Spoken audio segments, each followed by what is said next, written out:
I got a lot of people in my DMs that ask a lot of crazy questions. So, well, you did kind of open yourself up to it. I mean, now as long as we've gotten to this point, you were on Kill Tony, and and in your interview, you talked about turning boys into sissies. So I imagine the DM started flying the second that hit the airwaves.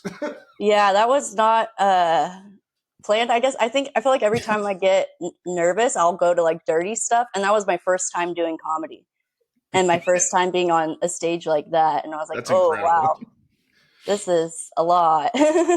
Yeah. So what made you do that? I mean, I know you went with a friend.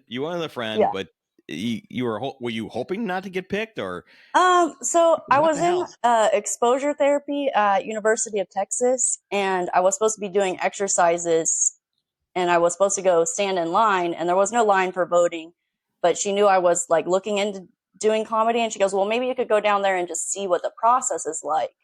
And then because I didn't do the standing in line to vote, I was practicing standing in line with people because I hadn't left my house for like a couple of years after COVID.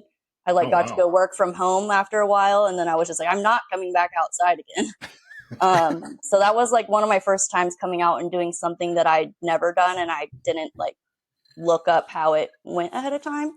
And then I just kind of got roped into okay, I'm just going to practice standing in line I'm signing up. And then I was like talking to other female comedians, like having a great time. And then they're like, oh, Daisy Hart, like you could go. And I'm like, oh no, I didn't think that I would actually get called.